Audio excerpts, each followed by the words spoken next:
Thank you for being here. I want to take this opportunity to thank my colleagues, especially Leader Pelosi, Whip Hoyer, Chairman Crowley, Chairwoman Grisham, my fellow Brooklynite, and Congressman Serrano, Luis Gutierrez. I traveled to Puerto Rico last Friday, and I can say the situation was shocking. Those images were burned into my mind. Yet, what I also saw was inspiring. The spirit of the Puerto Rican people who refuse to quit, who will not give up, and who want to get back to rebuilding the island they love. Unfortunately, this administration's response has been inexcusably slow and ineffective. Yesterday, I was proud that more than 140 of my colleagues joined me in writing to the President and asking for some basic, tangible steps to improve the situation. Now, we need to start focusing on Congress. Today, we're asking Speaker Ryan to bring legislation to the floor to help relieve Puerto Rico's suffering. We need a measure that will provide supplemental funding, just as we acted after Hurricanes Harvey and Irma. And we are going to need funds for community development block grants to rebuild. Puerto Rico's electrical grid was basically destroyed. We will need federal resources for energy repair, and we will need funding for greater security. There will be environmental concerns to address, with Puerto Rico having 14 Superfund sites. Now, let me add, there are also medical emergencies happening right now in Puerto Rico. But Puerto Rico's healthcare system was eroding long before Maria. Medicaid funding is due to run out if Congress doesn't act. This supplemental package needs to include funding to shore up Puerto Rico's Medicaid crisis. This was a pressing priority before Maria, but it is more important today. This has to happen soon, not weeks from now, not in late October. This needs to be an immediate priority for Speaker Ryan and the Republican leadership. We need to see action as early as next week. Remember, our Puerto Rican brothers and sisters are American citizens. They have fought in every conflict. They have shed blood. They have died for our freedoms. It is morally incumbent upon us to help them. And by us, I do not mean Democrats. I do not mean Republicans. I mean all of us. To the Puerto Rican people right now, to the people who are collapsed in the airport trying to get off the island, to those of you in houses without roofs, waiting for the power to come back, worry you are not. You are running out of drinking water. To those on the mainland who are worried about their loved one on the island, let me say this. We're going to keep fighting for you. Do not give up. We will not give up. Thank you. Estamos aquí hoy reunidos con el liderato demócrata y mis hermanos puertorriqueños, José Serrano, José Gutiérrez, Darren Soto y nuestros hermanos latinos, hispanos, para decirle al presidente, al Speaker Ryan, que la hora de actuar hoy, de actuar para un nuevo suplemento que simplemente va a ser ayuda federal para las Islas Vírgenes y Puerto Rico. Yo no creo que yo tenga que explicar nada más. The images are there. Las imágenes están ahí for the whole world to see. Puerto Rico, nuestros hermanos, nuestros ciudadanos están sufriendo. Muchos de ellos están muriendo. Eso no es el trato que ciudadanos americanos deben recibir. Les prometo tanto a la diáspora puertorriqueña como al pueblo de Puerto Rico que no vamos a descansar hasta que se haga justicia para los puertorriqueños. Gracias. So let me call now on our great leader, House Democratic Leader Pelosi. Thank you very much, Congresswoman Velasquez, for bringing us together this morning. Thank you for your ongoing commitment to people of our entire country, and that includes Puerto Rico.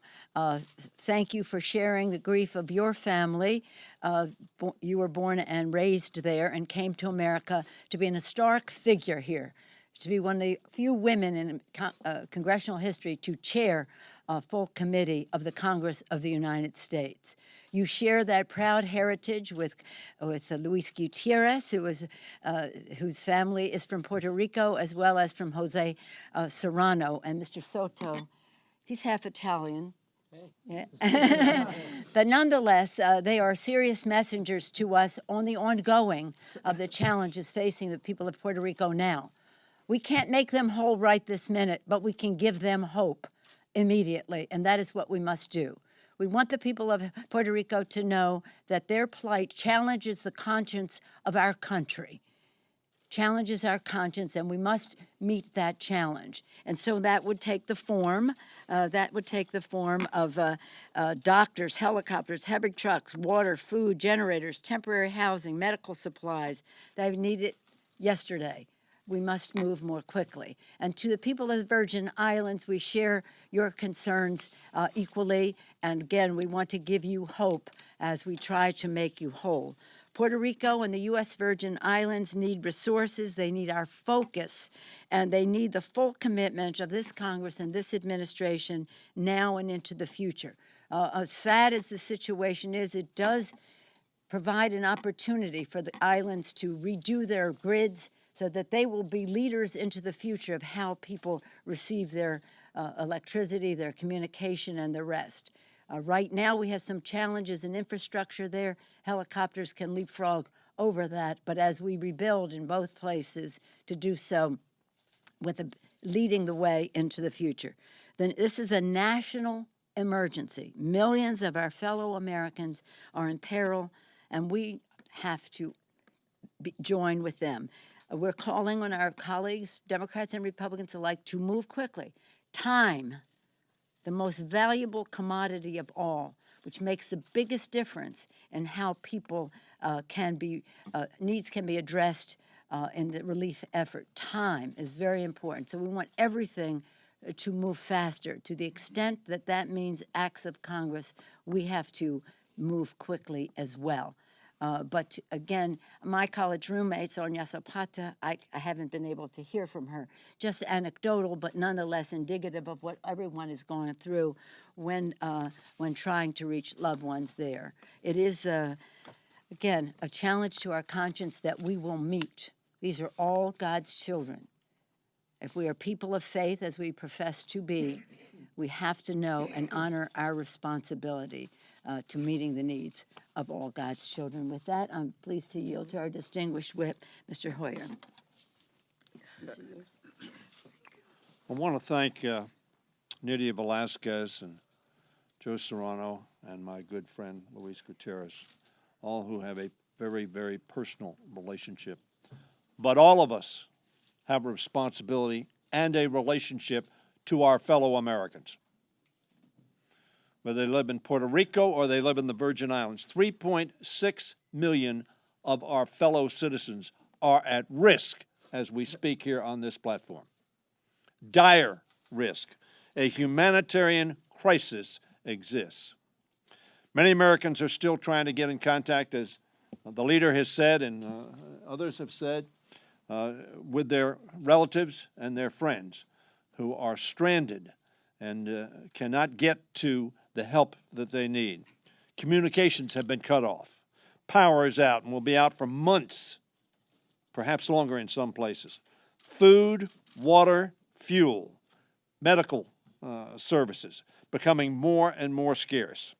Hospitals are running low on supplies, and medications and are limited in their ability to care for people without power. I talked to Secretary Price early this morning about the availability of dialysis. We have had people who need dialysis, been without it for 9 days. They are at risk, and some have already died.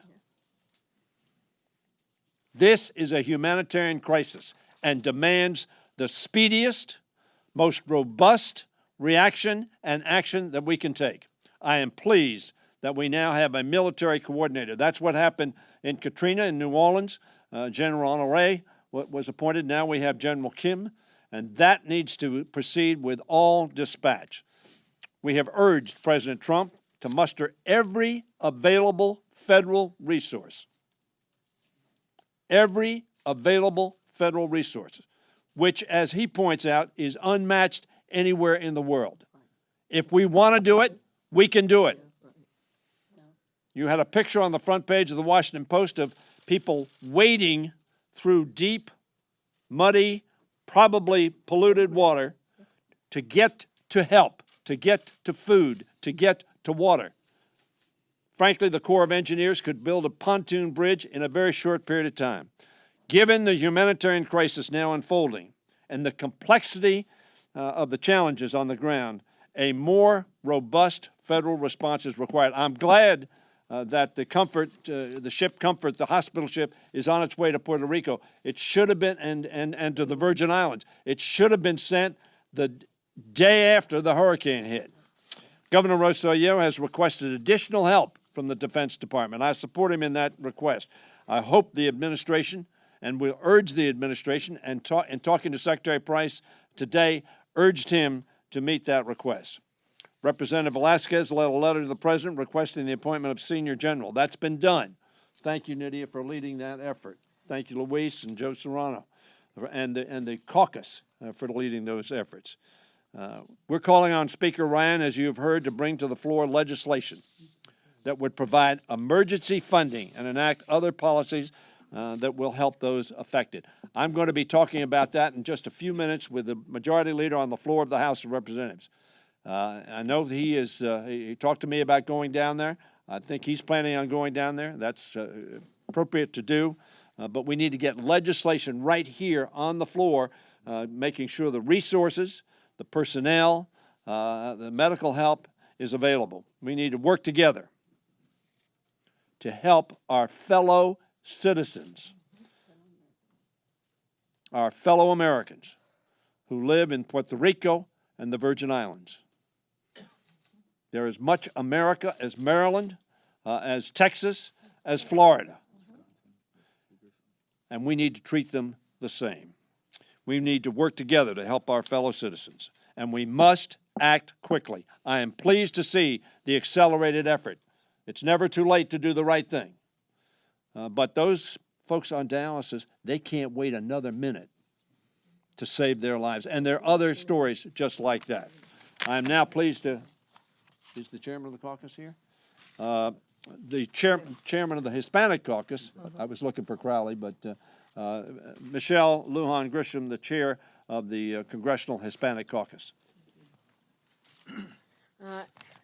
Thank you, Whip Hoyer. I really appreciate the opportunity to just reiterate these points. One, it is really unfathomable to both the Hispanic caucus and the Democratic caucus that we are reporting to you again today that we're having to tell the administration and our Republican colleagues that there should be action. They should have appointed somebody to manage this crisis early. They knew the storm was coming. You shouldn't be launching any of these efforts from here more than a week later. It's outrageous. And so while the administration says we are responding, we're getting, there's been some public reports that we're getting positive feedback from Puerto Rico. You have hospitals, the majority of which that are either now out of power or will be out of power in 1 to 2 days.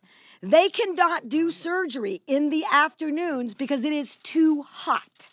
The last time I checked, when you're sick, you don't time it so that you can get that surgical procedure when it's coolest. This is outrageous. They have the resources. We have the resources. We should not be leaving here without being very clear that what they need is a coordinated military response, which is why one other effort that the Hispanic Caucus, along with our entire Democratic Caucus colleagues, is looking at marshaling resources through states and asking governors about how they might support us with their National Guards or any other resources that get people on the ground to do exactly the kinds of things that you're hearing us talk about. They have to have a coordinated effort to rebuild. In the islands, all of those hospitals, reports suggest, are going to have to be rebuilt. None of these schools are available for these children. And we're dealing with serious medical crises every minute of every day. We heard from a gentleman yesterday. I don't know how that information even got to members of Congress about his wife being in labor and nowhere to go. I can't even imagine that circumstance. And I just want to just make sure that we're really clear about what this looks like, because I don't think that we're doing that right job. 97% of the island's residents, as you heard, have no electricity. So what does that really mean? That's the combined populations of the states of Wyoming, Vermont, and Alaska not having any electricity. I have no doubt that the responses to those states in this situation would be far different than the situation we're having today. So I really appreciate the incredible leadership and expertise of my caucus and of the Democratic caucus and my colleagues, and we urge this administration to lead and to govern, and our Republican colleagues to provide all of the resources at their disposal to protect Americans in this situation. It's tantamount to Mother Nature's atomic bomb, and we're doing very little. Thank you very much. And with that, who's next? Ms. Clark is Representative Clark, are you here? No. I don't see Yvette. So she was representing. And we've got Virgin Jose Islands. Serrano. Thank you. I want to thank all my colleagues for coming together. The support that we've gotten has been tremendous. Puerto Rico is in the situation it's in. I'm not going to repeat it.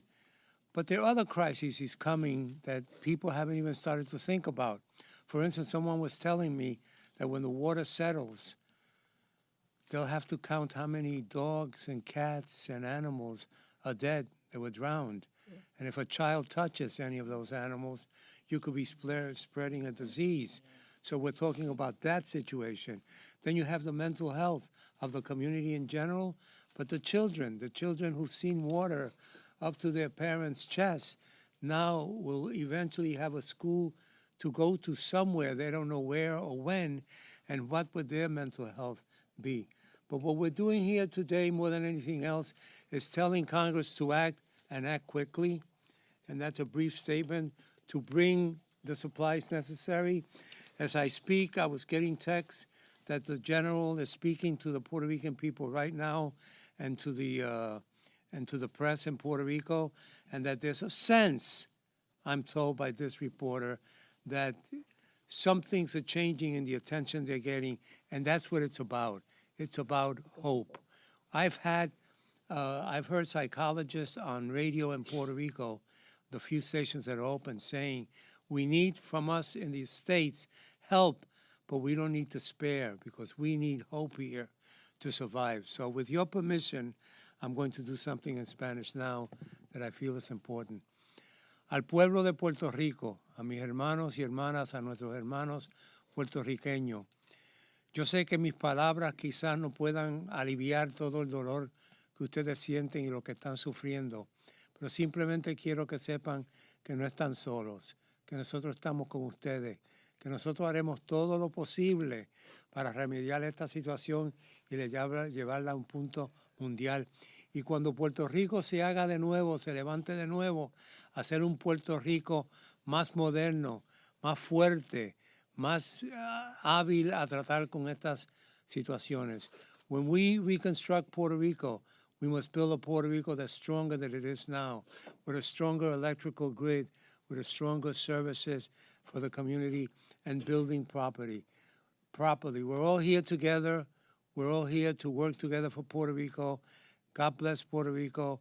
The waiving of the Jones Act was a good idea, but we want to stretch it out to be longer than, 10 days?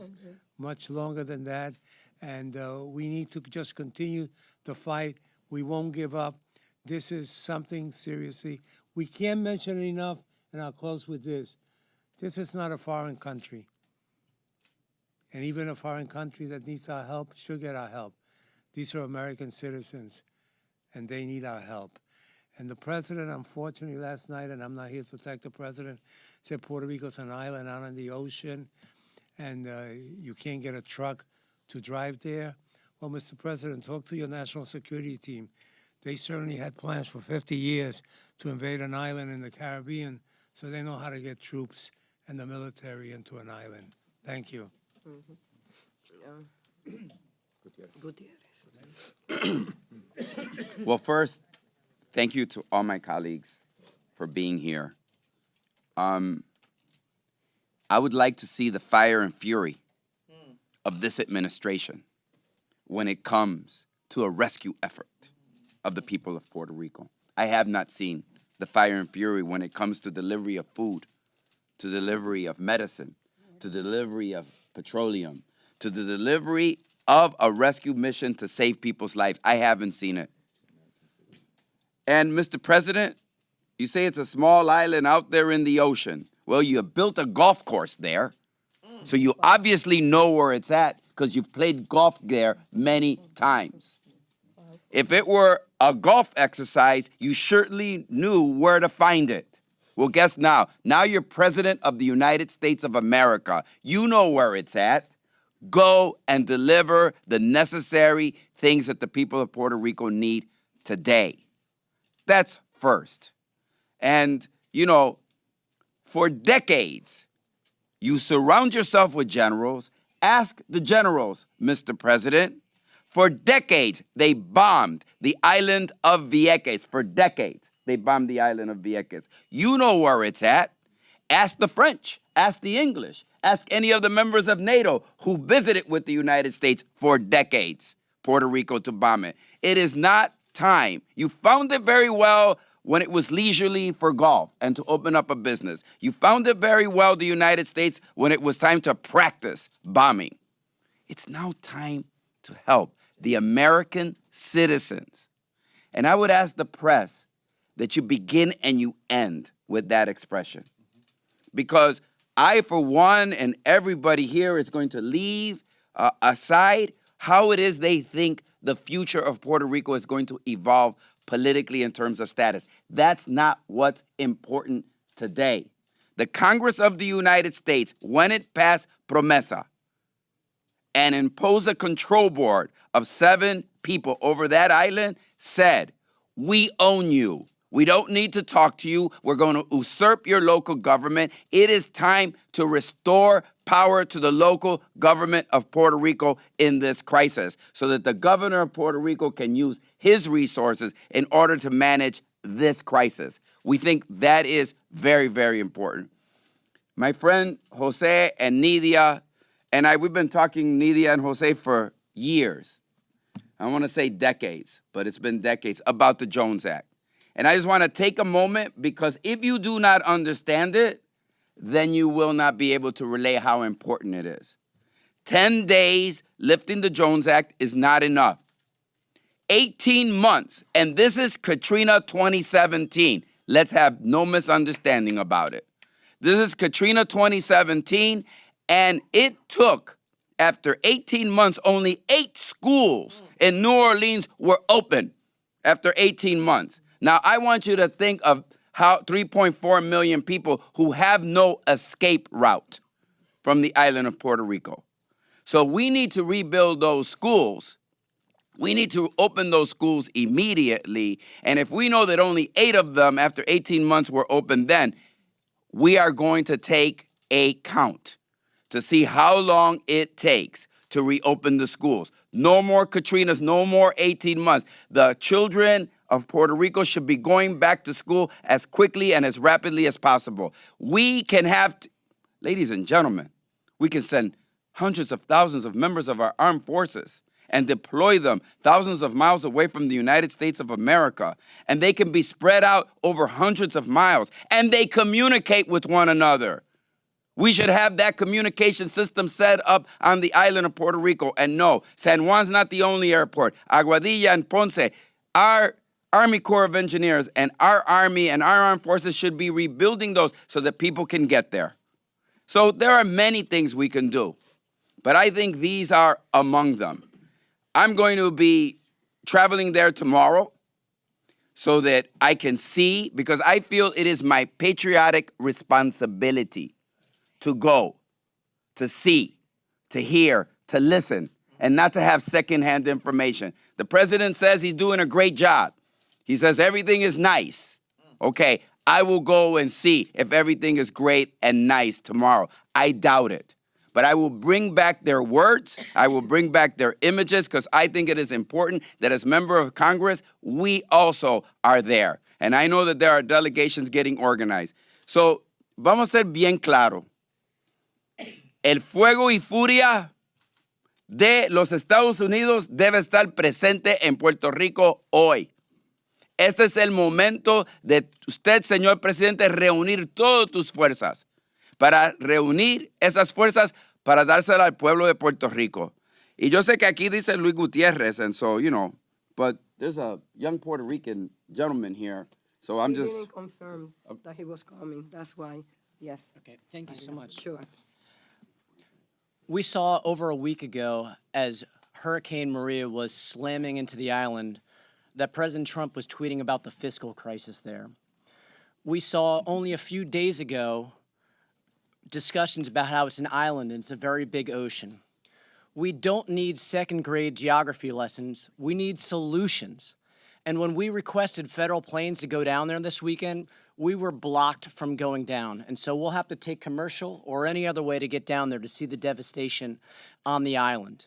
You know, finally, we have the Jones Act waived. Finally, we have the USS Comfort down there. Finally, a general was appointed to help spearhead the efforts. Mr. President, what took so long? We have an island out of power, out of water, out of food, out of medical supplies. And those of us who live in Central Florida, we're going to be preparing to help out those who seek after arriving from airlines to Central Florida to make sure that they have the resources they need. I know our brothers and sisters in New York and Pennsylvania and Illinois and so many other places are going to be doing that very same thing. And so finally we're getting solutions, but it should have never taken this long. Thank you. And representing the gentle lady from the Virgin Islands is Gregory Mix. Unfortunately, Representative Stacey Plaskett, she's not here today. Why is she not here? Because she's stuck on the U.S. Virgin Islands.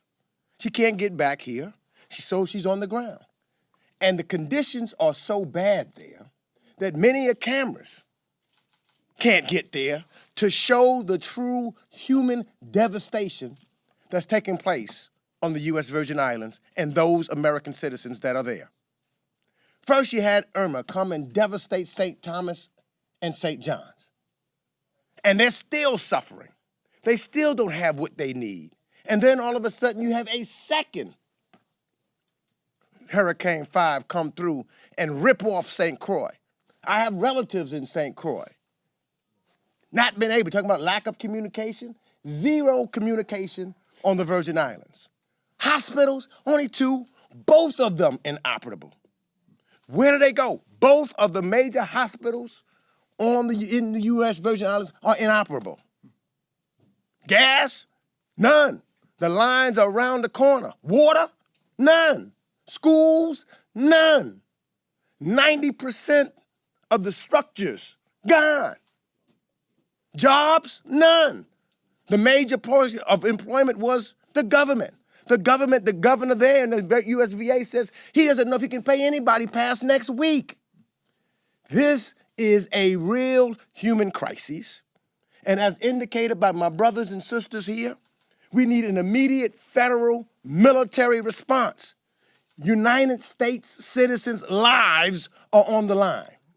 And we need to respond in just that kind of urgency. It is just like a war. Most people who visited the Virgin Islands and Puerto Rico will tell you it's like a war zone. A war zone means that you should have the kind of recovery and attention that you would pay if we were in an actual war, to make a difference, to save the lives of the United States citizens that are at stake. So these islands, as we say, we shouldn't have a geography lesson. These islands called the United States Virgin Islands needs its United States government to stand up and to get in there, not tomorrow, not even waiting. The president don't have to wait for a bill. We need to get the bill done here, but utilize his executive order as commander-in-chief and order the military into the U.S. Virgin Islands and Puerto Rico immediately to save American lives. Thank you. Thank you. And I know, let me take this opportunity again to thank all of you for being here. So if there is any questions, yes. So I know it's early days, but do any of you have sort of an estimate of the dollar cost of this, what it will be all told? Also, are there steps that the Fed and Treasury can take in the near term? And as well, is there a role for debt relief? Yeah. So based on previous Category 4, this was the Category 5 when hit Puerto Rico. Based on those and during George that hit Puerto Rico, and the estimates that have been done so far, not by FEMA or the Puerto Rican government, but some of the insurance company, they're saying that it will take between $50 to $70 billion in Puerto Rico. So I don't, you know, that's the numbers that I could share with you. Well, before, when you see previous natural disasters like this, and they come up with a number, the number that is included in the supplemental package reflects the estimates that have been presented to us. I just want to say a couple of things about that. Number one, cost sharing for the people of Puerto Rico should be waived by the federal government. I don't know how many of you know, but there's kind of like when you go see a doctor and they say there's a copay. Well, there should be no copay. It's bankrupt. There is no money in Puerto Rico to make co-payments. We should send the resources in there and the president. And secondly, when it comes to the debt, let me remind everybody, since 1920, since we imposed the Jones Act, which says that everything that leaves that island and everything that comes into that island must be on an American-built ship and with a manned by American citizens. The most expensive way to get anything or anything in or out of that island. If you take the cumulative cost of that imposition over the last 97 years, it exceeds the debt that Puerto Rico has. So in terms of the cost sharing, they waived the requirement, the matching fund, for 180 days. We're sending a letter saying that they need to do for a longer period, including non-emergency resources. Congresista en español, por favor, le podemos preguntar un poco una reacción a lo del Jones Act y al hecho de que usted que acaba de ir a Puerto Rico no pueda quizás volver a ir de manera con ayuda federal como el congresista Soto, que no le estén dejando ir, y su reacción a lo del Jones Act, si es suficiente o es demasiado tarde. No, it's only for 10 days. Oh, perdóname. Es por solamente 10 días que se otorgó el waiver con relación al Jones Act. En la carta que yo envié al presidente junto a José Serrano y a la delegación de Nueva York y otros, pedimos por un año. So, nosotros vamos a seguir poniendo presión. La diáspora puertorriqueña y la comunidad latina ha sido instrumental en enviar mensajes a la Casa Blanca pidiendo el que se levante, se otorgue el waiver con relación al Jones Act. Just real quick, now it's been hit upon over and over again that Puerto Ricans are Americans. We get that. However, Florida, Texas, they have military installations all over those states. However, you, Congressman Gutierrez, along with a number of individuals within the way back in 2003 to kick the Navy out because of Vieques. And now, as far as military access, Puerto Ricans don't have access to a military base anymore. Okay, there. so, How do you respond to that? yes. You're essentially treating Puerto Rico as a foreign country. Let me tell you this. Puerto Rico and Vieques, a very small, very tiny island. Very small island with 10,000 people population. The military and the Navy bombed the hell out of them. Today, the cancer rate in the island of Vieques is very high. It was a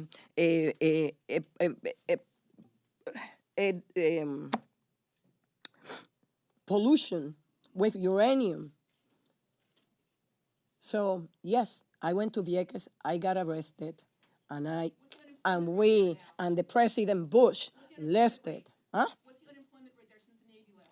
I don't care what it is. What I care is that we, the United States, is not going to bomb more than 2/3 of the island of Vieques. Yes. Congresswoman, first for the record, I want to remind that Puerto Rico fought against the bombing in Vieques. The Navy decided to leave Roosevelt Road. That's two different issues. But also, now that this emergency is going on, and we have a promesa. We owe it to the 200,000 Puerto Ricans who have died fighting this country, fighting in every war. Oh my God. What to do with that law? What law? The promesa law Uh-huh. and the control board. How Puerto Rico can deal with the emergency? How can they Yeah.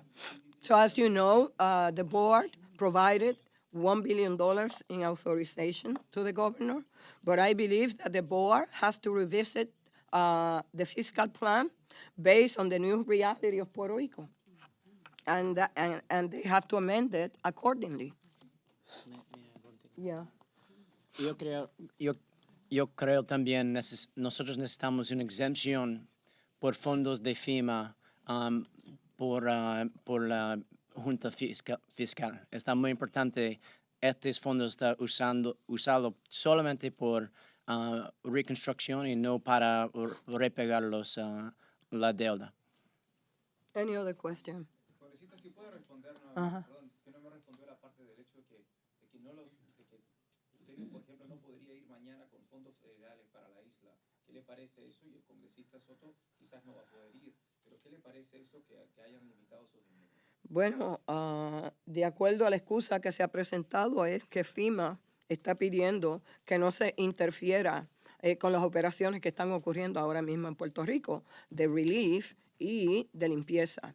Y el llevar delegaciones de congresistas va ¿cómo se dice? A impedir los procesos que se están dando ahora mismo. Yo pedí, y junto a mis compañeros aquí, que se designara un general que va obviamente a oversee todo el proceso y veremos, basado en el assessment que ellos han hecho, esa es la determinación que ellos han tomado. Yo quisiera saber que es el militar, el general, el que ha tomado esa decisión y que no sea, por ejemplo, la Casa Blanca. No podemos, en mi opinión, no podemos perdernos en diferencias de opiniones que tengamos sobre algún tema después que el tema no sea uno de crisis, que crea una crisis en Puerto Rico. El momento es para nosotros aquí en el Congreso cooperar con las agencias federales, el gobierno de Puerto Rico, pedir, exigir, pero también cooperar como las agencias federales como lo están haciendo. O sea, si la petición de todos sitios es envolver más a los federales, pues entonces tenemos que tratar de trabajar con ellos y no impedir la labor que ellos están haciendo. Last question. Congressman, could you give us a difference between, could you tell us the difference? There is a brigadier general on the ground. Yeah. Could you tell us just what more you will get by having a general from your command? Well, What is missing? so the situation in Puerto Rico, given the topography, given the fact that so many communities in remote areas, they call route, in remote areas where the roads are obstructed, where bridges were flowed away, that we need someone overseeing the entire operation. One problem that they are facing is that there are 3,000 containers, shipping containers sitting at the port. They don't have trucks. They don't have the manpower. So only a top general could assess and then request the kind of assets that only the Army could deploy. We requested for the an aircraft to go to Puerto Rico, carrier, with helicopters, so that we could reach a lot of the areas that they are sending runners because there is no way to get to those places. Yeah. Very briefly, there's a misunderstanding here, and maybe it's just a lack of information. The military traditionally has done more than fight wars. The military knows how to go and build a town, knows how to rebuild a town, it knows how to evacuate people. It has medical facilities, it has communications facilities, it has a corps of engineers that can do whatever it needs to do. So when you have the military on the ground, you have more than a force for fighting, because that's not what they're there for. You have one that can give you all kinds of services.